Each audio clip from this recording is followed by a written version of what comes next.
Espartanos, bom dia pessoal, excelente sexta-feira aí pra vocês aí, sexta-feira abençoada pra todos vocês.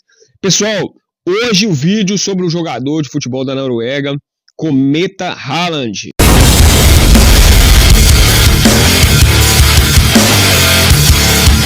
É isso aí, vou falar do lado espiritual do jogador, vou falar do lado espiritual também da Noruega, coisas boas, coisas positivas, coisas negativas, marketing, que é muito positivo, mas a realidade de quem mora na Noruega, vocês vão estar olhando isso aí. E é isso aí, pessoal. Vou falar também sobre os Vikings, né? Meu canal aqui é um canal de guerreiros. A referência que o pessoal da Noruega e esse jogador tem com os Vikings, né? Esse lado espiritual. Vou falar um pouco de ufologia também, né? E principalmente aqui no meu canal, a gente gosta muito de falar aqui no canal Espartano da Vida Moderna sobre alta performance, né? Sobre desenvolvimento pessoal, sobre estratégias, né, para ser um profissional melhor, para se capacitar mais para o mercado, na sua profissão e como ser humano também. E isso, o Haaland realmente ele é um ET nisso aí. Ele é diferenciado, ele tem uma rotina muito diferenciada. Nós vamos falar disso aqui também no vídeo. Então, claro, começando aqui, se puder, se inscreva no canal, manda bicuda espartano no like aí, manda um arru no sininho para receber as notificações, curte, compartilha, se inscreva, comenta, espartamos junto, arru. Pessoal, Kometa Haaland, o primeiro fato aqui, eu já vou entrar com isso aqui, porque isso aqui é muito engraçado, pessoal, isso aqui eu já tenho que falar de cara. Pessoal, o Haaland, ele é um ET? Ele é um extraterrestre? Bom, segundo a Márcia Sensitiva, a Márcia Sensitiva falou, né, não só ela, como a outra vó baiana, também falou que ele é um ET, um alienígena, um extraterrestre. E vamos desvendar, então, qual alienígena que ele seria, de qual raça que ele seria, e também falar um pouco sobre ufologia, sobre essas raças aí de alienígenas aí que estão aparecendo, que estão sendo comprovadas que existe, né? Bom, então, segundo a Márcia Sensitiva, o Haaland é um ET que é, na verdade, um arcturiano, sinistro, hein? Sinistro. E que o Brasil só perdeu aquele jogo porque o Neymar tinha que ter entrado logo no início da partida, pessoal. O Neymar tinha que ter entrado logo no início da partida e a previsão, ela é clara e evidente, claro, ela tem as visões dela, a gente respeita, coisas vão dar certo, coisas não. Lógico que isso não tem comprovação nenhuma, né, científica, é só visões mesmo que ela tem, ela é clara e evidente, e mexe com astrologia, mexe com o negócio de signo, né, mexe com toda essa questão do universo aí, e ela falou que não, ele é um ET sim, ele é arcturiano, veio do planeta Arctúrio, da estrela de Arctúrio, né, e o Brasil só poderia ganhar mesmo se o Neymar entrasse no início da partida, coisa que não aconteceu. O Lancelotti mascador de chiclete lá, né, mascando lá o chiclete lá, só colocou o Neymar depois, então a previsão deu errada por causa disso. O Neymar seria o combatente ali do alienígena, né, seria o combatente do extraterrestre, né. Bom, então vamos falar um pouquinho sobre essas curiosidades aqui, sobre essas questões.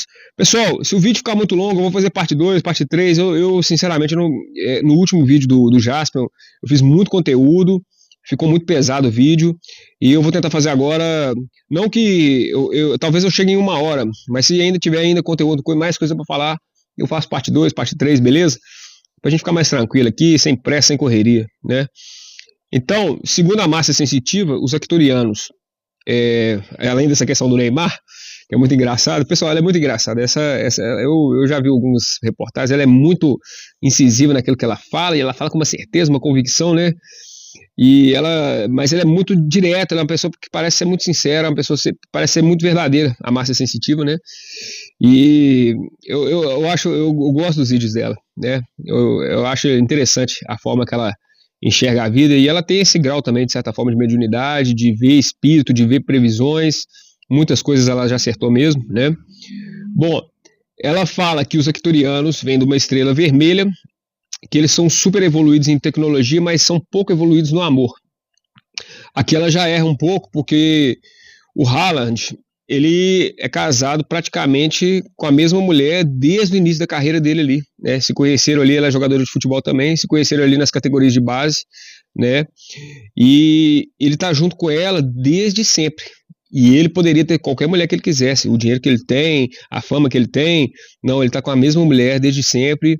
E isso é um valor fundamental que vocês vão ver aqui mais para frente que eu vou falar, não só para ele, mas para a família dele, que montou um sistema de treinamento, de alta performance, dele poder evoluir na carreira como atleta, e que também era fundamental escolher uma pessoa importante para isso. E eu achei isso muito bacana, a família ter pensado nesses pequenos detalhes que faz toda a diferença. Que com certeza, pessoal, uma mulher ruim na sua vida, em vez dela melhorar, alavancar a sua vida, ela vai estragar, infelizmente. Tem mulher que vai ser freio de mão e tem mulher que vai ser combustível, né? Então ele procurou realmente uma mulher que fosse entender o que era ser um jogador de futebol, a carreira de um jogador de futebol, né, para ser esse combustível na vida dele. Bom, então é isso, os Arcturianos são da estrela vermelha, da raça da estrela de Arctúrio, e representa a constelação de Boiadeiro. É engraçado, né, pessoal? Eu tenho que falar, é um pouco engraçado, pessoal, porque a constelação de Boiadeiro, muita gente falou, não, por isso que ele fica com aquele chapéuzão, pessoal, aquele chapéuzão dos vikings, não tem nada a ver uma coisa ligada com a outra, né? Mas é engraçado, é a constelação de Boiadeiro. Eu racho de que, cara, eu começo a fazer os vídeos aqui, eu começo a rir. E que são um povo, uma raça de alienígenas super benevolente, né, altamente evoluídos, né, guias espirituais da humanidade, né, eles aumentam a expansão de consciência humana aqui na Terra, os objetivos dele, através de a comunicação deles é feita por telepatia, né, eles são praticamente humanoides, mas eles não têm uma estrutura física densa, definida, né, e praticamente são energia pura, não, né, são praticamente energia pura no universo, né. São na constelação de Boiadeiro, né, que tem o formato de uma pipa, e nesse formato de uma pipa tem a estrela Arctúrio ali no meio, né, dessa pipa aí, que representa o planeta deles. Então aqui eu vi que a Márcia já errou aqui na questão mesmo do amor, que eles dão um azar no amor, que não parece ser o caso do Haaland, né, se ele é realmente um arcturiano, como ela fala. E a outra coisa que ela errou também é que os arcturianos são azul, pessoal. Eles parecem um avatar, parece aqueles bonecos da propaganda da TIM, né, do celular. Eles são todos azuis. Então, realmente, não tem nada a ver, né, fisicamente com o Haaland. E, como eu falei, eles lutam em prol da defesa da Terra, eles vivem entre nós há muito tempo, e ele protege a Terra da camada de ozônio, dos meteoros, enfim. Eu vou dar algumas descrições aqui, mais detalhadas. Por exemplo, questão da aparência física. São seres de baixa estatura, pele azul, como eu falei, ou esverdeada e olhos grandes e expressivos. Possuem uma estrutura física mais etérea e menos densa que a dos humanos. Como eu falei, são espíritos evoluídos, que eles não têm uma matéria mais pesada, sabe, pele forte mesmo, são mais como se fossem espíritos, né? O perfil psicológico. São considerados uma das civilizações mais avançadas e evoluídas emocionalmente e mentalmente na nossa galáxia. São descritos como seres de extrema compaixão, inteligência profunda e foco total na paz. Bacana, né? A gente pode aprender muito com esses alienígenas aí, a gente deve buscar inclusive isso para a nossa vida, né? Essa expansão espiritual, essa expansão emocional, essa expansão intelectual. Show demais, tanto na parte tecnológica, da racionalidade, tanto na questão da intuição, da empatia, da compreensão, do amor, da espiritualidade. Muito legal isso aí, né? Esse lado espiritual. O propósito legado atuam como curadores planetários. Eles curam os planetas, né? A missão é elevar a frequência vibratória da Terra, auxiliar na cura emocional da humanidade e ajudar na transição do planeta para uma dimensão superior, né? Frequentemente mencionado como a quinta dimensão. Fazer realmente a espécie humana evoluir, ser operadores, ser ajudantes, apoiadores, ser realmente fazer a função de Cristo ali, de elevar o grau de espiritualidade dos seres humanos. Muito legal isso. A tecnologia e a ciência, como eu falei, super avançada, né? Sua tecnologia descrita, só que ela é avançada mais no sentido espiritual. Tecnologia descrita como espiritualizada, mais espiritualizada do que materialista. Utilizam geometria sagrada, cristais e som, frequências vibratórias para cura física, tecnológica e espiritual. A gente sabe que existe, né, o Reiki, cura através de terapias de cristais, que mexe com a homeopatia também, né, com a medicina natural alternativa, que muita gente utiliza esse tipo de terapia. É interessante, porque são formas que são antigas, de certa forma, mas são que eles usam aqui e que realmente traz uma cura de um nível assim, muito mais profundo, né, uma cura que é da alma, diferente mesmo do remédio que vai atuar só aí na parte física, né. Bom, a conexão espiritual são vistos como os mestres de luz, guardiões do conhecimento universal. A comunicação com eles é descrita como ocorrendo através de telepatia e da conexão com o coração, transcendendo o uso da linguagem verbal. A natureza é etérea, diferentemente dos nórdicos, os arcturianos são vistos quase sempre exclusivamente como seres de pura energia e luz, que raramente assumem formas físicas densas na nossa realidade tridimensional, como eu falei. São mais espiritualizados, né? E aqui a gente teve o caso de uma brasileira que teve contato com essa raça, né? Ela teve contato com essa raça e ela falava que ia dirigir para uma cidade para outra e que ela apagava, tinha uns apagões. Aí ela meio que via esses seres que de certa forma entraram em contato com ela, tentando se comunicar, mas que ela não lembrava de muita coisa. E só depois que ela passou por uma terapia desses próprios seres, que chama mesa arcturiana, é que ela conseguiu realmente recobrar a consciência, recobrar onde que ela estava, o que tinha passado com ela, né? A experiência que uma brasileira conta aqui em relação a isso. Então ela fala, olha, que tem a mesa arcturiana, que é tipo um tratamento, né? Um instrumento terapêutico que geralmente usa um tabuleiro gráfico, físico ou digital, que utiliza símbolos, geometria sagrada e radiestesia para diagnosticar desequilíbrios energéticos. A finalidade, o objetivo é promover limpeza de bloqueios espirituais, bloqueios da alma, a harmonização dos chakras, quebra de contrastes negativos e alinhamento do campo eletromagnético do paciente, utilizando a frequência vibracional que, segundo essa prática, é canalizada pelos arcturianos. Interessante, né? E aí o terapeuta praticamente utiliza um pêndulo sobre a mesa para identificar as áreas que precisam de intervenção. A ativação da mesa é feita através de comandos específicos que buscam transmutar energias de baixa densidade em frequências consideradas de cura ou de elevação. Como eu falei com vocês, essa terapia do pêndulo já existe, já tem a sinestesia, né, onde que você vai fazendo as perguntas, ele vai indicando para qual lado, de acordo com a sua frequência energética, vai indicando a resposta para qual lado, né, vai dando transparência para o diagnóstico, para descobrir, para chegar na causa daquilo que está levando o paciente, às vezes tem uma doença. Essas medicinas, essas terapias holísticas, medicinais, alternativas, são muito interessantes, pessoal. E é engraçado que os alienígenas de alto grau espiritual, de alta tecnologia, utilizam elas, né? É muito legal a gente ver isso. Bom, o fundamento é a prática fundamentada na crença que os arcturianos são arquitetos da cura por meio de luz e do som, e que a mesa serve como um portal, um ponto de conexão para que essa tecnologia sutil atue sobre o corpo e o campo espiritual do indivíduo. De natureza prática, é classificado como uma terapia complementar e holística, não possuindo um vínculo com a medicina formal ou certa comprovação científica, né? Quer dizer, são seres de outro planeta, mas que eu acho que a Márcia errou nesse sentido, né? A Márcia sensitiva, porque ela falou que o Haaland é alienígena e que ele é um arcturiano. O arcturiano é azul, o arcturiano, a gente viu que ele, pelo que ela falou, que não tem sorte no amor. Na verdade, é muito pelo contrário, eles são super evoluídos, né? E o Haaland, né, parece que teve muita sorte no amor, está com a mesma mulher aí desde sempre. Então, eu acho que não está muito para essa espécie, não. Vamos descobrir qual espécie que o Haaland é, então, pessoal. A avó baiana falou que ele é reptiliano. Exatamente, pessoal. O reptiliano, uma raça. Por quê? Por que ela falou isso? Porque ele come 5 quilos de carne por dia, fígado, coração de boi. É uma dieta realmente bem diferente, né? É uma dieta mais carnívora, né? Mais natural. Eu vou falar sobre a dieta dele aqui também. E basicamente, com base nisso, ela falou: não, ele é um reptiliano, ele é agressivo, ele entra no campo para assustar as pessoas, né? Ele tem um olhar bem penetrante, que quando os adversários encostam nele, já cai.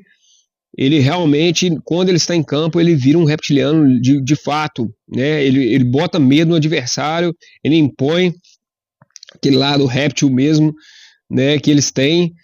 E pessoal, a gente tem hoje suspeitas, né, na internet aí de quem são os reptilianos que estão com a gente aqui hoje. No caso, a Rainha Elizabeth, o Elon Musk, o Trump, a Hillary Clinton, o Bush, Angelina Jolie, Lady Gaga, Shakira, Britney Spears, Obama. E aqui no Brasil falam que o Temer é um reptiliano. Pessoal, a gente não tem comprovação de nada disso. Aqui, igual eu falo com vocês, aqui é uma conversa, aqui é um bate-papo pra gente trocar umas ideias, pra gente trocar uma experiência. E, resumindo, a avó baiana falou que o Haaland é reptiliano. Bom, no contexto, então, das teorias de conspiração, do folclore ufológico, os seres reptilianos são descritos como características opostas ao que eu falei com vocês, aos arcturianos. Por quê? A aparência física, eles são descritos como humanoides, com características de répteis, com escamas, rabo, olhos e pupilas verticais fendidas, cauda, né, e alguns relatos de estatura bem elevada. Realmente o Haaland, ele é alto, né? E já o Arcturiano não, o Arcturiano é baixinho, então realmente não tem chance nenhuma, Márcia, você me desculpa aí, mas não tem chance nenhuma do Haaland ser Arcturiano, né? Baseado nas evidências físicas que a gente tem aqui, né? Então, o perfil psicológico já é frequentemente retratado como seres frios, calculistas, estratégicos, ávidos por poder e controle, desprovidos de empatia e emoções humanas. Muito diferente também do Haaland. Muito diferente do Haaland, que ele é totalmente uma pessoa empática, carismática, né? Totalmente. Eu vi um fato lá que os meninos pedindo autógrafo, vários jogadores passaram batido, ele não, ele parava para atender cada um, para tirar foto com cada um. Pessoa super simpática, super empática, responde, as pessoas fazem meme com ele leva tudo na brincadeira. Eu vou falar mais do perfil também dele aqui, nesse sentido, né? O norueguês é frio mais de natureza, mas o Haaland até que não, né? Perfil psicológico, propósito ou legado. Na narrativa conspiratória seriam manipuladores ocultos que infiltram em posições de influência, poder político, financeiro na sociedade humana para escravizar e controlar a humanidade, né? Tem que tomar muito cuidado com essa raça, que é a pior de todas, né, dos alienígenas, né? A tecnologia é ciência, só tecnologia descrita como focada em dominação e controle mental, manipulação genética e tecnologia de disfarce, capacidade de mimetismo, que eles conseguem disfarçar para parecer humanos. E essas pessoas que eu falei, se vocês entrarem na internet, Rainha Elizabeth, Elon Musk, Trump, Bush, Shakira, Lady Gaga, Britney Spears, já tem na internet vários vídeos dessas celebridades, que no meio da entrevista o olho fica, sabe, com aquele negócio assim reptiliano, assim, sabe? Na hora que a pessoa tá conversando, ela tá dando entrevista, de repente o olho muda, sabe? Sinistro, é sinistro. A gente não sabe se é fake, se é IA, se realmente é verdade, mas é muito vídeo, viu, pessoal? Bom, a tecnologia é descrita como dominação, controle mental, como eu falei para vocês, né? A conexão espiritual geralmente é associada a frequências vibratórias bem mais baixas, tá? Sendo vista em narrativas metafísicas como força de oposição à evolução espiritual e humana e a liberdade individual. É uma raça realmente mais baixa, que quer escravizar, que quer dominar pelo poder, que é mais ditadora. Não tem muito a ver com o Haaland não, viu, pessoal? O Haaland parece se ele for um ET, uma raça mais evoluída, uma raça mais espiritualizada, uma raça com mais compaixão, com mais empatia, com mais amor, né? A natureza de atuação, diferentemente da perspectiva dos curadores ou mentores, são retratados como parasitas energéticos, ou entidades de baixa dimensão que se alimentam do medo e do sofrimento humano. Pessoal, eu acho que a avó baiana e a Márcia Sensitiva errou aqui. Então, a teoria mais provável aí sim seria o Harley ser um nórdico, pleiadiano. O que seria isso? No contexto da ufologia, da espiritualidade New Age, né, os chamados nórdicos ou pleiadianos, relacionados, associados às Pleiades, né, são descritos como os seguintes atributos: aparência física. São descritos como humanoides altos, de pele clara, cabelos loiros ou brancos e olhos claros, geralmente azuis, guardando semelhança com a estética dos povos escandinavos. Parece muito com Harley. Aí realmente, se falassem que ele era isso, então quer dizer, duas videntes que falou de duas raças diferentes, né, isso aqui tem muito mais a ver, né, pessoal? O perfil psicológico, apresentado como seres altamente benevolentes, pacíficos, detentores de uma sabedoria superior, atuando como guardiões e mentores da evolução humana. Muito mais a cara do Haaland, pessoal, né? O propósito alegado: sua suposta missão seria auxiliar a humanidade a elevar sua vibração espiritual, a promover a paz global, né?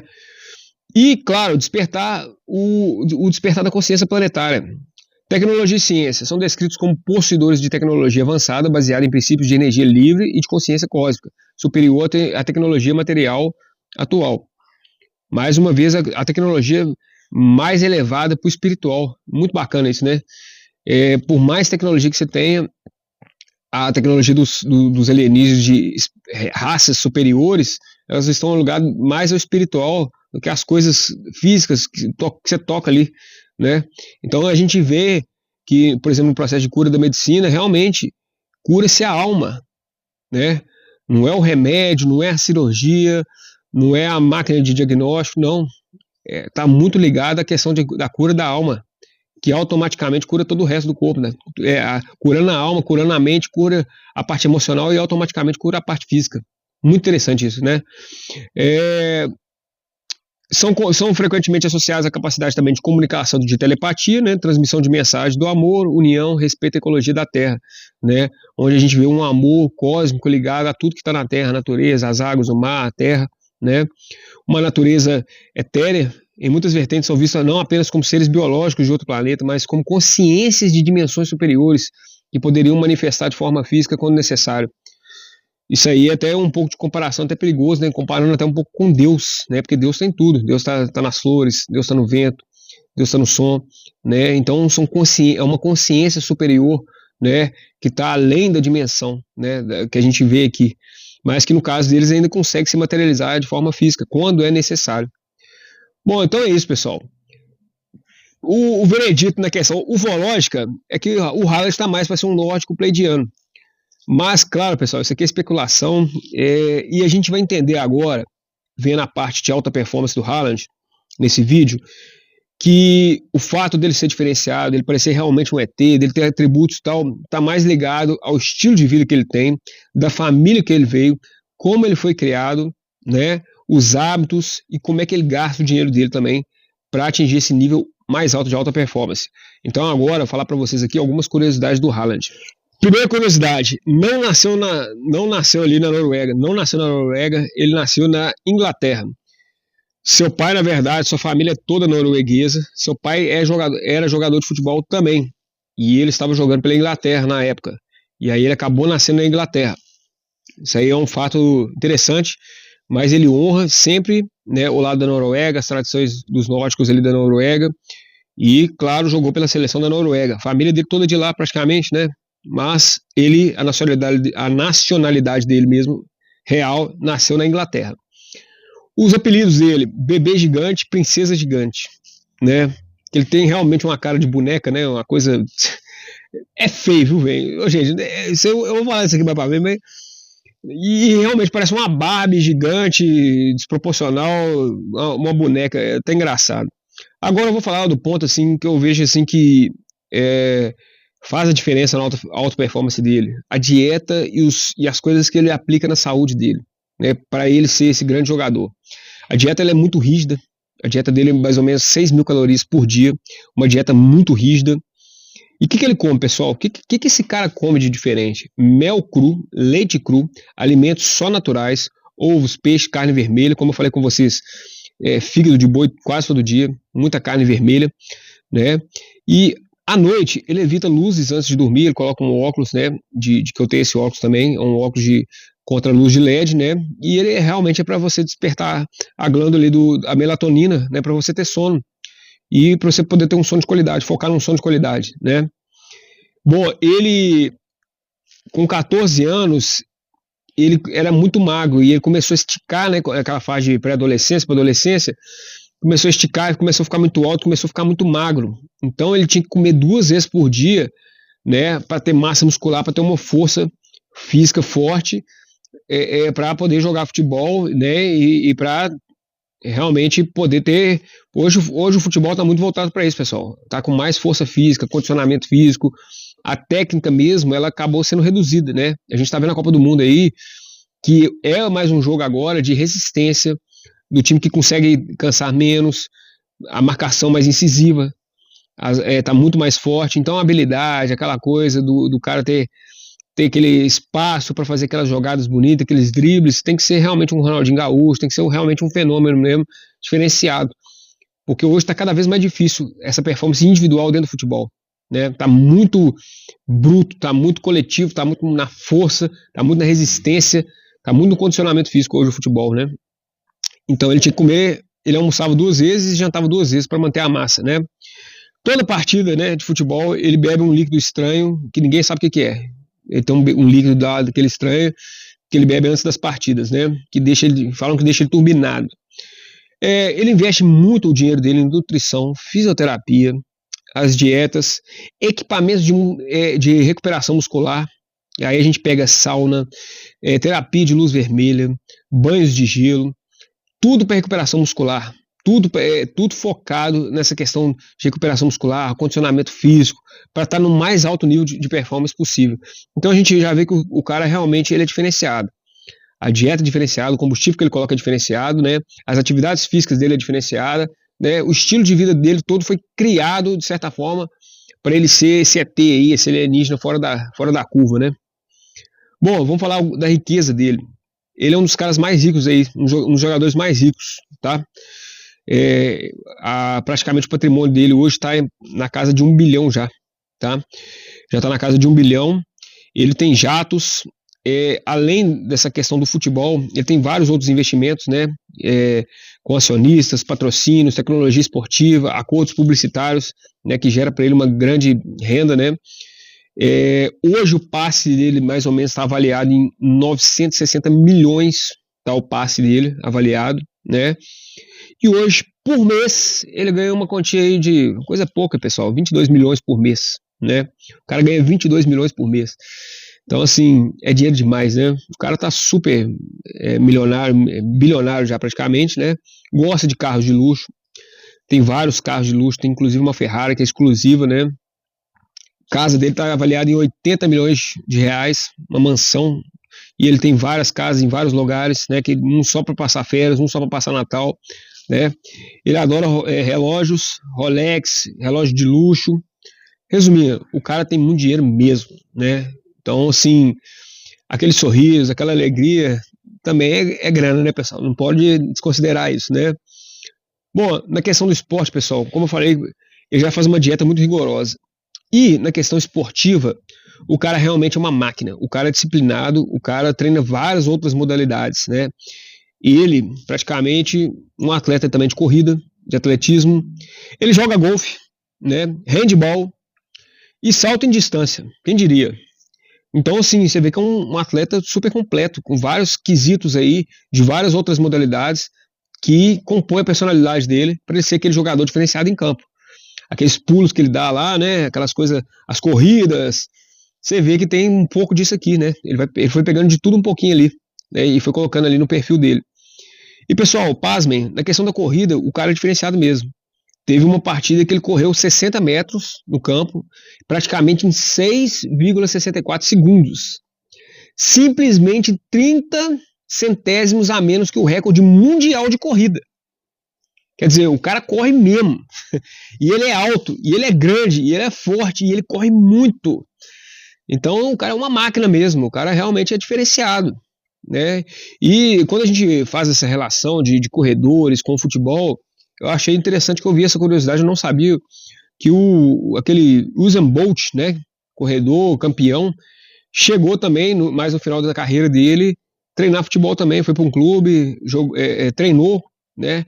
Claro que o treinador não quis ele, mas ele fez alguns testes no futebol também, porque ele corria muito e ele queria aproveitar aquele talento que ele tinha na corrida para o futebol também, mas faltava outras técnicas também, né?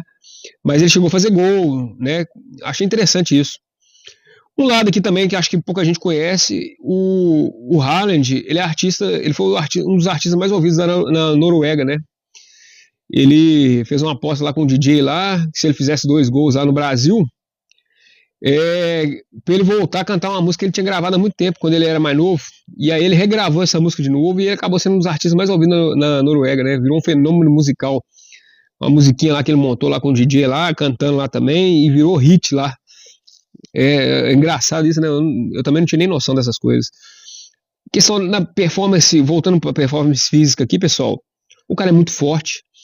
O cara, geralmente, quando ele tá fazendo as jogadas, o zagueiro que vai para defender, geralmente esbarra nele e cai. O cara é igual um tronco de árvore, né? Então é realmente uma força. As pessoas iam bater nele e caía, né? Quem ia tentar pegar ele acabava caindo de lado. O cara é uma super máquina de resistência, né? E quando ele dava aquele tronco no adversário, desestabilizava. Se o cara não tivesse a força física que ele tem ou a altura dele, já era. Né, na cabeceada, nas divisões de bolas ali, né, naquela questão do contato ali corpo a corpo no futebol, o cara sempre ganha praticamente com todas, né? Poucos foram os zagueiros aí, acho que teve um aí que é altão e forte também que conseguiu parar ele, né? E ele acaba machucando os adversários zagueiro que vai para atacar ele, para machucar ele, acaba sendo machucado de encostar no cara, né? Então assim, ele é especialista também em salto, né? Em salto, esses pulos, né? E como ele tem essas aptidões de atletismo também, né, de salto e tal, a gente consegue ver algumas dessas coisas nos jogos, né? Como as bicicletas, os chutes voadores que ele dá, aqueles pulos cabulosos, né? Aquelas coisas diferenciadas, que realmente você vê que vem de um outro esporte, que vem do atletismo mesmo, e ele utilizou aquilo ali, de certa forma, para preencher, né, no futebol, aquele talento dele, que é realmente cabuloso. Na questão da altura, falam que ele tem 1,94, eu achei outro falando que ele tem 1,95 e tem uma.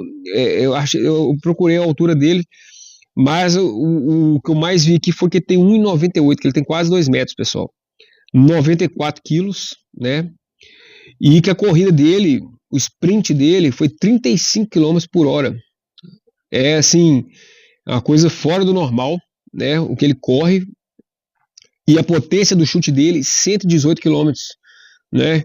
É muito forte, tanto que a média básica mais alta, assim, né, que eles falam como um dos mais fortes, é 90. O dele é 118, quer dizer, o cara ainda chuta forte pra caramba. O cara é forte, rápido, chuta forte, corre muito. Então você vê que o cara tem umas características diferenciadas mesmo, meio alienígena mesmo, né? E, por que pareça, ele só tem 25 anos, né? Ele ainda não tá nem no topo da carreira dele. Eles falam que o topo da carreira de um atacante ali tá entre seus 28 e 32 anos, né, de idade, né? Agora, eu ia falar disso, mas tem que falar mesmo. O cara é feio. Ô, gente, com todo respeito às mulheres aí e tal, que acham, tá, mas ele é bonitinho, ele é alto. Não, gente, esse cara é a prova que a feiura, ela é o feio completo. Por quê? Porque ele tinha tudo pra ser bonito, pessoal. O cara é alto, o cara é louro, o cara tem olho azul, o cara tem o cabelo liso, né? O cara tinha tudo pra ser bonito, mas tem a cara horrorosa. Né? Com a cara de alienígena dele lá. O bicho é feio, não tem jeito não, né? Tem tudo pra ser perfeito, não, louro, bonito, alto, não, é louro, alto, olhos azuis, cabelo liso, louro, mas feio, né? E tem uma cena, né, um meme que tem aí, que quando ele tá comendo no restaurante, que ele assusta com ele mesmo. Só pra você saber, aquilo ali foi fake, tá? Aquilo ali foi um outro youtuber que colocou o rosto dele ali no lugar, né, que não era ele mesmo de verdade, né? aquela parte que ele assusta com ele no restaurante, comendo. Essa parte é engraçada. Pessoal, e as coisas esquisitas que ele tem, né? Que muita gente também associa que ele é alienígena por causa disso, né? Ele geralmente, quando ele vai correr, ele abaixa o pescoço assim, né? E bota a cabeça pra frente, né? Mas isso é estratégia, tá? Eu tava olhando que isso é estratégia de corredor de corrida, né? Você pode reparar, inclusive, nas provas de corrida, quando o cara precisa, às vezes, diferenciar por 1 centímetro, 1 milésimo ali, o cara estica o pescoço. E esticando o pescoço é uma forma de ganhar mais velocidade, tá? É técnica de corrida. E os gols dele são alguns gols bem esquisitos, né? Que ele faz de voador e tal. Como eu falei pra vocês, pegando aquela questão do salto alto, do salto de corrida, do salto de atletismo, né? Que ele usa essas características de certa forma no futebol, né? Agora falando um pouco da esposa dele, pessoal, ele é casado com Isabel Josse, né? Se conheceram quando eram jovens, ela joga futebol também, né, nas categorias se conheceram nas categorias de base do Braine, né? E tem até uma especulação falsa aí, mas é esses sites de fofoca aí, que ele já traiu ela e tal. Aliás, que ela já traiu ele, por isso que ele, quando ele tá junto dela, ele fica bem com cara fechada. Na verdade, pessoal, esse lado com a esposa dele é porque, na verdade, ele é bem reservado com isso. Não só da esposa, né, como do filho, ele tem um filho também. E eles tentam manter, a esposa tem um perfil fechado no Instagram, eles tentam manter o máximo de discrição. Eu acho que eles estão certíssimos nisso, né, de especulação na vida privada, da família. Eu acho que o cara já é muito famoso, o cara já, praticamente, ele tem muitos outdoors em cima dele, né, então ele quer preservar a família, quer preservar o filho, quer o relacionamento. Muita gente só ficou sabendo depois, né, que ele tinha um caso com ela, que ele estava namorando com ela, né? E o mais interessante dessa mulher, dessa esposa dele, é isso que eu falei com vocês. O pai orientou e falou assim: meu filho, se você for arrumar uma mulher, tem que ser uma mulher de confiança. Se você for arrumar uma pessoa para estar com você na sua vida, tem que ser uma mulher que vai realmente acrescentar na sua vida e vai entender a sua vida, a sua profissão de jogador de futebol. Nada mais do que uma própria jogadora de futebol que praticamente tem a mesma vida, só que com, claro, uma proporcionalidade meio menor que a dele, de audiência. mas é uma pessoa que sabe como é que é a rotina de treino, sabe o que é estar dentro de um campo, sabe o que é um jogo, sabe o que é o frio da barriga da torcida, a pressão da torcida, né? Da questão do marketing que é feito em cima. Então, nada mais do que a família, não só o pai, a mãe, os tios, toda a família orientou ele nesse sentido: olha, você está ficando muito famoso, você vai ganhar muito dinheiro, mas é muito interessante você estar com alguém de confiança, alguém que vai ser o seu porto seguro, a sua base sólida para você crescer. E muita gente fala que a esposa dele é um dos maiores trunfos que ele tem. Não é nem só a dieta, não é só os exercícios físicos, não é só o sistema familiar. A esposa faz toda a diferença nesse sentido, porque é uma pessoa de confiança, uma pessoa que dá base para ele, uma pessoa que dá apoio, motivação, incentiva, coloca para frente, dá uma calma para ele, né? Para ele ter essa estrutura toda, para ele poder desenvolver todo esse lance forte que ele tem no futebol. E é uma pessoa que já está conectada com esse mundo também, então que ela já conhece, né, e que ela pode dar todo esse suporte. Então eu achei muito interessante isso, a família, e eu acho que para todo homem fica aqui isso de exemplo, né? A gente achar uma pessoa de confiança, a gente achar uma pessoa que vai impulsionar a nossa carreira, a gente vai achar uma pessoa que gosta e entende a nossa carreira, né? Isso é interessante, porque às vezes você tá com uma pessoa que a profissão dela é muito diferente da sua, não que não vai dar certo, pessoal, mas que ela não entende coisas que é da questão da profissão mesmo, os desafios, os problemas, né, que a própria profissão ali acaba se desgastando ali em certos momentos e levando a algumas frustrações, alguns problemas, alguns perfis e comportamentos psicológicos que a pessoa às vezes não entende por não estar naquele mundo, né? Então eu achei muito interessante a família ter essa preocupação, né? E a humildade dele, o amor que ele sente por ela, que é desde a infância, que é um amor raro, que vem desde novo os dois. E claro, foi realmente baseado em uma coisa mais sólida mesmo, né? Porque é muito fácil você querer ficar com um jogador de futebol depois que tá rico, que tá famoso, que tá ganhando dinheiro, né? E não, quando ele não era nada ainda, os dois começaram a namorar, né?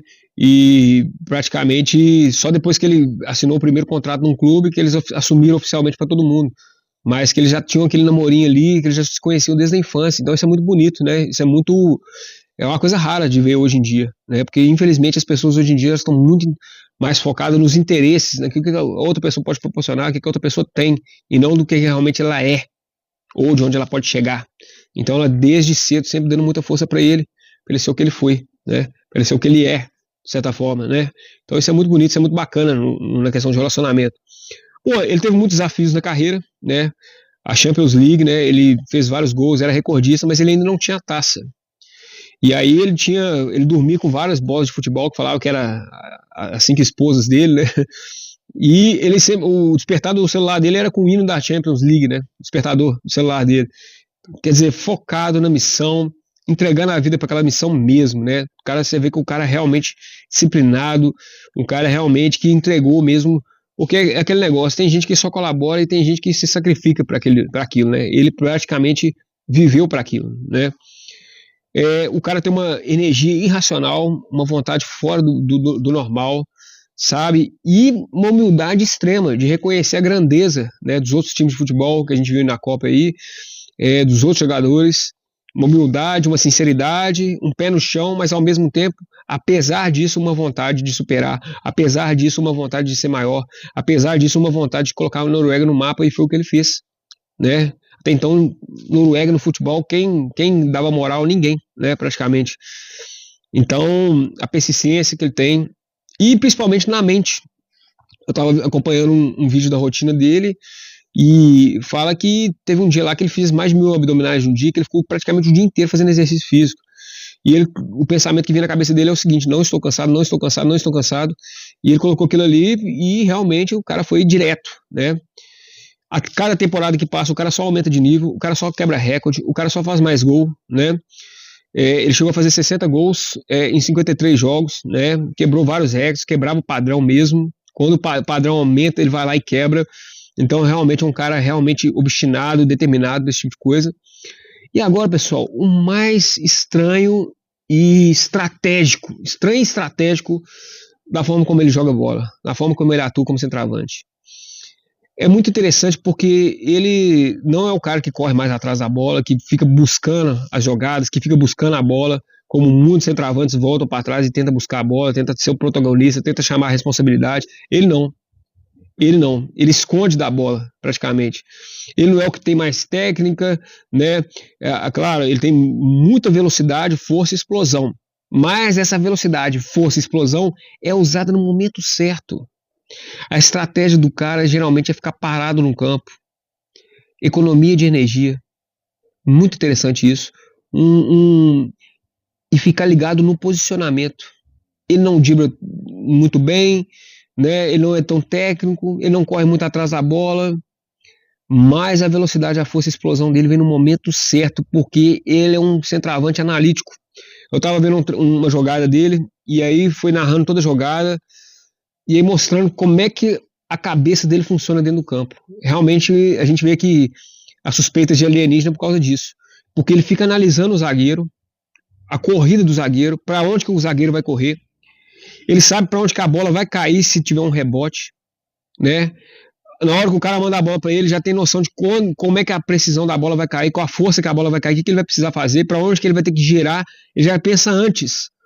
Onde será o canto certeiro que ele vai chutar? Onde que o zagueiro ou o goleiro pode estar errando ali? Ele fica esperando um erro ali, igual aquelas aranhas assim, ó, que tem a teia e fica esperando ali a presa cair. E aí ele dá aquele bote, igual uma aranha, igual uma cobra.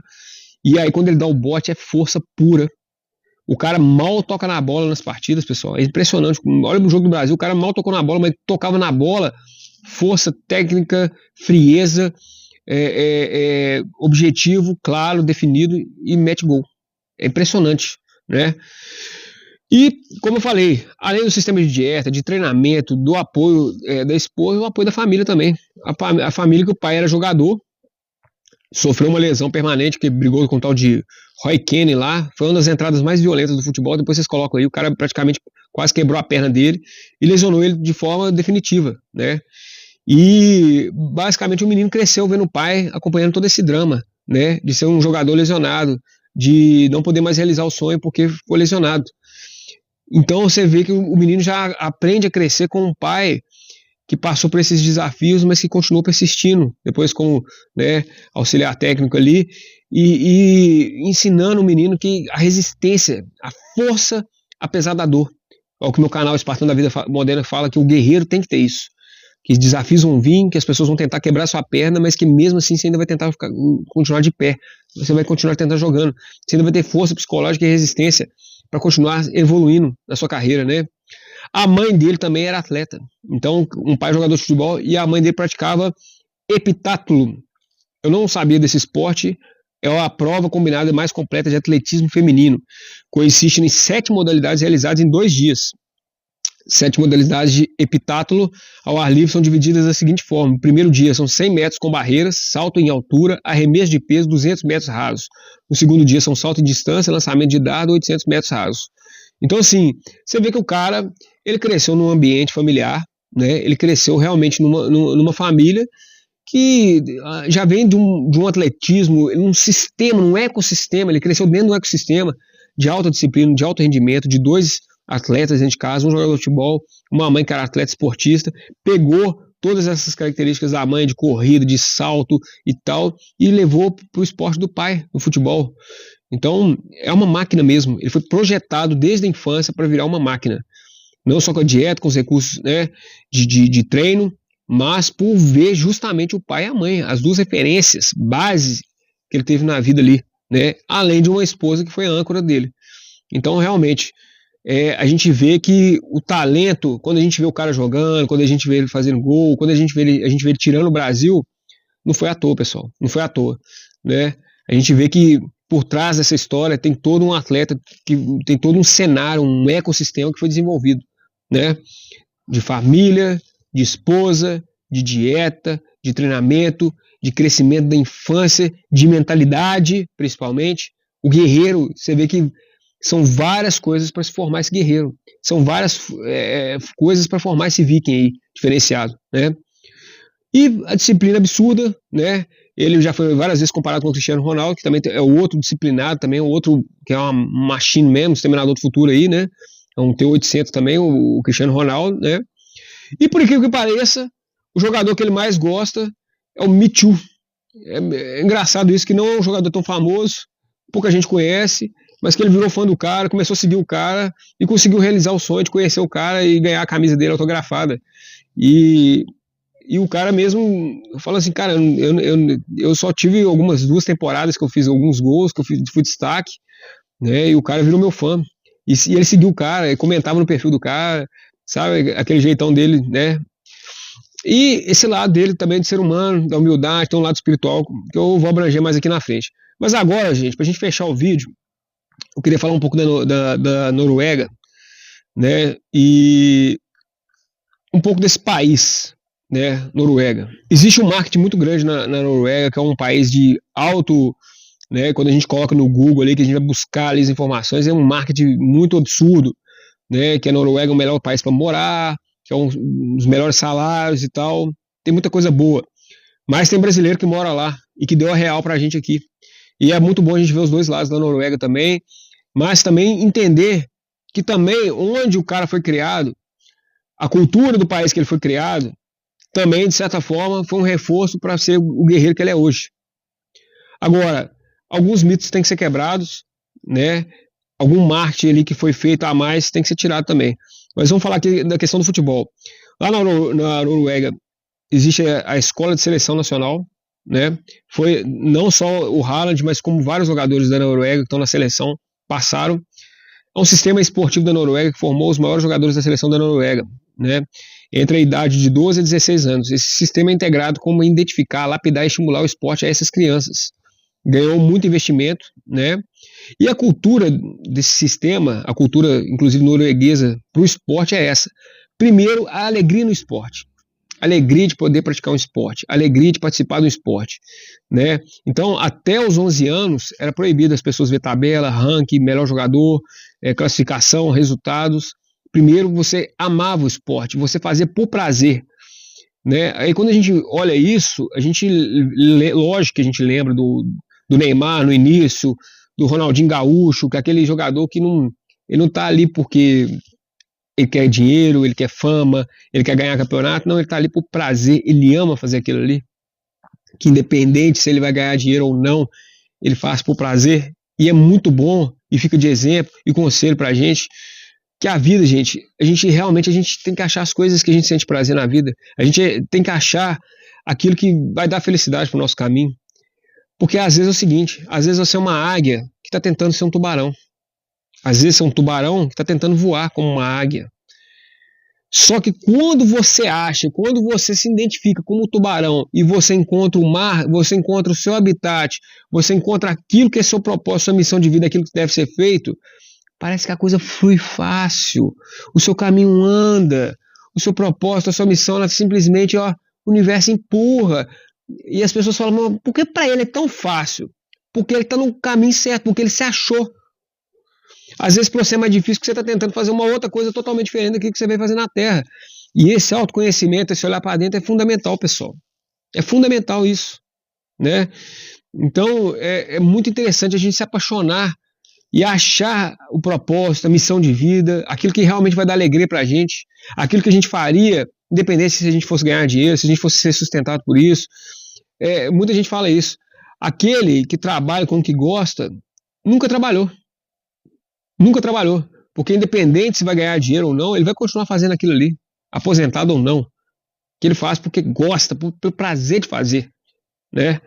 Então é muito legal esse sistema norueguês que incentiva os meninos primeiro a gostarem de futebol, a amarem o esporte, para depois sim entrar num nível diferenciado, porque no Brasil tem esses sistemas aqui no Brasil também, mas já voltado para competição, para achar os talentos ali, para achar os que vão dar destaque, para achar os que vão, né? É totalmente diferente a lógica. A lógica da Noruega não, é achar primeiro o prazer da criança em fazer o esporte. Porque uma vez que você tem prazer em fazer aquilo ali, automaticamente o alto rendimento vai ser natural, vai simplesmente fluir de forma fácil. Isso é muito legal. Bom, é um modelo de um país de desenvolvimento humano, com políticas robustas e valores culturais, um país de alta evolução moral e social, né? E é igual eu tô falando, eu tô passando aqui primeiro ponto do que eles falam do país, que é o marketing do país, né? Mas depois eu vou falar a verdade como o brasileiro tá lá e falou, né?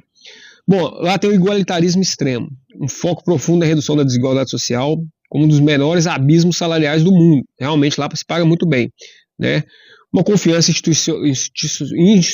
institucional, níveis altíssimos de confiança entre cidadãos nas instituições do governo, as pessoas confiam no governo, né? Fomentando uma sociedade com baixa corrupção. Quase não tem corrupção, as pessoas confiam nos políticos, as pessoas confiam nos bancos, as pessoas confiam na prefeitura, no governo, nas forças institucionais que regem a Noruega, né?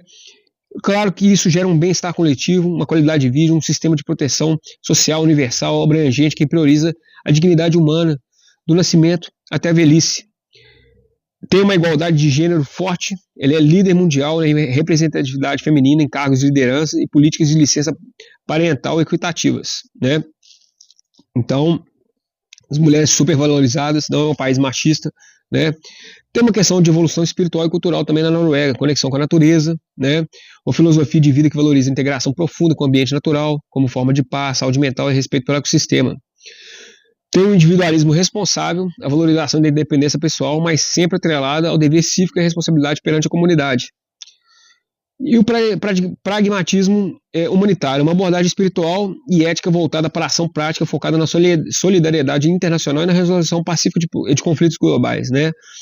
Então, assim, a Noruega possui uma herança histórica também cristã, né, profunda, mas é hoje considerada uma sociedade secular. Isso nós vamos desenvolver mais, eu vou deixar para a parte 2, que a gente vai falar mais dos vikings, tá? A gente vai falar mais dos vikings e essa influência dos vikings e o cristianismo dentro da Noruega, né? O fato é, hoje não é o que muita gente fala, não, porque tem a bandeira da Noruega, eles são muito cristãos, e que hoje não. Hoje está muito mais voltado para o mundo secular. Igual eu falei, diversidade, as coisas mais modernas, né? Aqui estão os pontos principais hoje sobre a questão espiritual, religiosa na Noruega, né? Então, o status institucional. A igreja da Noruega luterana deixou de ser a igreja do Estado em 2012, mas a Constituição ainda se estabelece que o dever do Estado deve apoiar a igreja da Noruega e que o país deve basear seus valores no patrimônio cristão e humanista.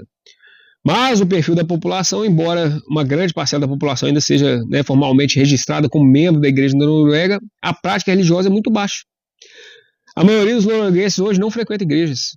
Eles são muitos que regularmente se identificam como agnósticos ou ateus. Então, realmente, hoje é um país secular. A sociedade funciona sob princípios laicos. A ética e as políticas públicas norueguesas são guiadas majoritariamente por valores humanistas, democráticos e bem-estar social, em vez de dogmas religiosos, né? Então, como eu falei para vocês, agora dando um pouco da visão de um brasileiro que mora lá. Fala que lá é muito bonito, um país muito bonito de morar, é uma sociedade realmente organizada, as instituições realmente funcionam, né? A gente realmente tem uma qualidade de vida nesse país, são os níveis de salário, de emprego são os mais altos, né? E a segurança também deixa qualquer pessoa tranquila. Mas o brasileiro, agora mostrando um pouco da realidade, que as pessoas lá são muito rígidas, as pessoas são frias, as pessoas são rígidas, elas não fazem amizade fácil. Muita gente lá sofre com depressão, com solidão, porque eles não gostam de fazer amizade com gente de fora. Eles são bem individualistas nesse sentido, né? As pessoas são bem reservadas, bem fechadas, frias. O norueguês é frio, lá é frio, tudo é frio, né? Então quem vai para lá se sente sempre um peixe fora d'água, sente que não faz parte daquilo ali, sente que é um eterno visitante, né? Então muita gente entra na solidão, muita gente lá tem depressão, e muita dessa depressão também é causada pela falta de sol, porque principalmente mais para o norte tem períodos lá que eles ficam praticamente 6 meses praticamente sem sol, tudo no escuro. Você imagina só você ficar sem a luz do sol. Então é uma depressão por falta de luz solar também, e por causa dessa solidão, e por causa desse perfil frio das pessoas individualistas que tem lá, né? Os médicos são ruins, não são médicos igual a gente tem aqui no Brasil, que vai te atender, que vai querer um diagnóstico, que vai olhar seu lado emocional, humano. Não, são rígidos, são frios, não são tão bons e qualificados como os médicos brasileiros. Muita gente fala que não são tão bons os brasileiros que vão para lá, né, na questão da atenção, porque são médicos mais preventivos. Não estão acostumados a fazer cirurgia, não estão acostumados a lidar com doença, coisa que o brasileiro aqui tem muito, mas lá tem pouco, né? É um país que tem uma qualidade de vida alta, que tem pouca gente doente de verdade. Então, os médicos acabam não tendo que se esforçar tanto, ficam mais ali na parte da prevenção, né? e são grossos, são frios também, né? O sistema de conselho tutelar lá, que mexe com as crianças, é bem grosso, é bem rígido, é bem sistemático. Se eles tiverem uma pequena suspeita que tiver alguma criança lá sendo maltratada, eles tomam na força a criança dos pais. Eles são bem rígidos quanto a isso, né? O idioma é difícil. Lá, geralmente, na Noruega, só fala norueguês, né? E apesar de ser difícil, cada região ainda tem um dialeto, uma gíria diferente de cada região ali, né? Para arrumar emprego lá, você tem que fazer um curso, né? E você tem que ter esse diploma especializado na língua norueguesa. Então, para você arrumar emprego, para você tirar um visto, para você tirar passaporte, tirar documentação, você tem que ter um curso nisso, provando que você... E esse curso é super difícil para você aprender o norueguês, né? É um curso complexo para você aprender a língua, não é fácil. Então, assim, eles são bem restritivos, são bem limitados, e o norueguês só vai servir para lá mesmo, né? Os caras geralmente não tomam banho, porque lá é muito frio. As mulheres sim, mas os caras geralmente lá não tomam banho. Palavras do brasileiro, né, que mora lá, né? E o clima de gelo, aquele clima de gelo, aquele clima gelado, não tem calor, você tem que estar sempre colocando roupa de frio, você vai sair de casa, você tem que pegar uma palha e tirar gelo do seu carro, toda hora tem que ficar limpando, isso é um saco. Então, esse brasileiro explica que basicamente todo mundo que vai ali para a Noruega, né, mais de 30 mil pessoas estão deixando a Noruega. E que os brasileiros que vão para lá não conseguem ficar mais que um ano, porque não aguenta as pessoas frias, as pessoas, sabe, as pessoas mais reclusas, que não fazem questão nenhuma de te abraçar, de te integrar no país. Então você se sente realmente um eterno visitante, né?